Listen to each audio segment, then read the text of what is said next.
שלום, שמי טלי, מהיחידה לפדגוגיה דיגיטלית. ברוכים הבאים לסרטון שלנו. בסרטון נכיר את הכלי פארטי-רוק, כלי ליצירת אפליקציות מבוססות בינה מלאכותית מבית היוצר של אמזון. האפליקציות יכולות לשמש ליצירת כלי ללמידה עצמית ותרגול עבור סטודנטים. מרצה יכול ליצור אפליקציה בהתאם לצורכי הקורס.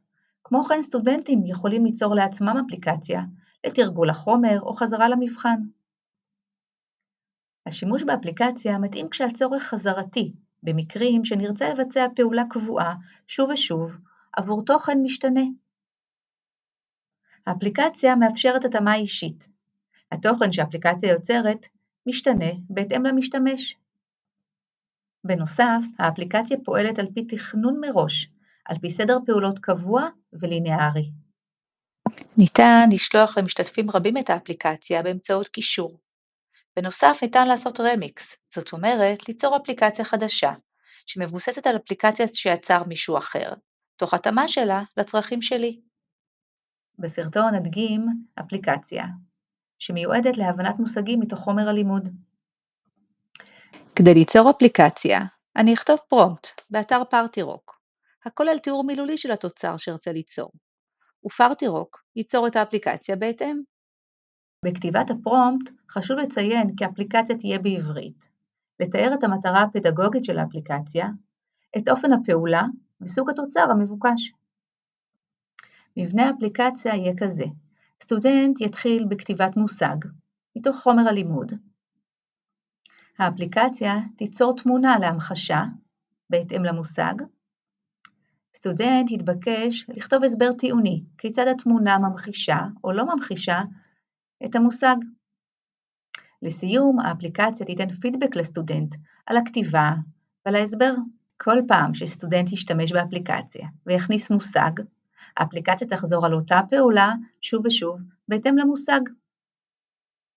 בואו נעבור להדגמה. ניכנס לגוגל ונקליד פארטי-רוק.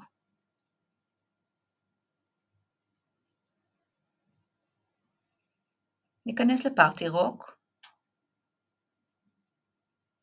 ונירשם באמצעות הג'ימייל שלנו, כתובת המייל. זהו אתר הבית, נלחץ על Generate App. פה נכתוב את הפרומפט, נלחץ על Generate, ופארטי-רוק מתחילה לבנות את האפליקציה. את החלקים שממנה תהיה בנויה האפליקציה.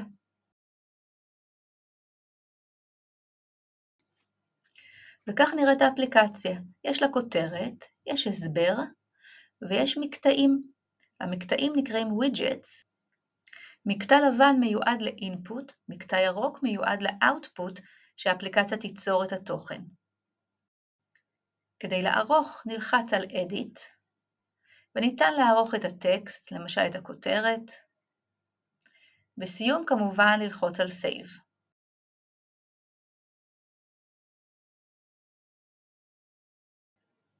על ידי אחיזה בפינה של המקטע, ניתן לגרור אותו, להקטין או להגדיל, ולגרור אותו למקום אחר.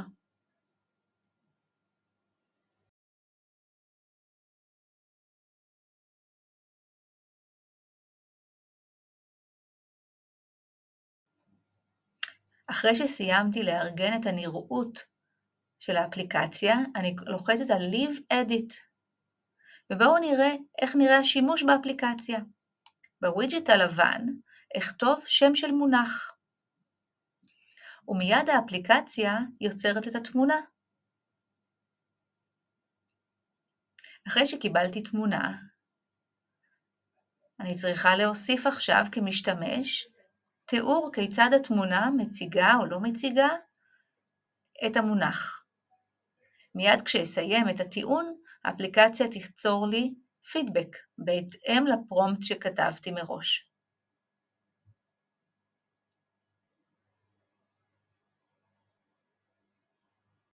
כעת כשהאפליקציה מוכנה לשליחה למשתמשים, אלחץ על Share. אלחץ על Shared ו-Save. כעת כשלחץ שוב על כפתור השאר, הקישור מועתק ואני יכולה להעביר אותו למשתתפים. מוזמנים להנחיה אישית אצלנו ביחידה לפדגוגיה דיגיטלית.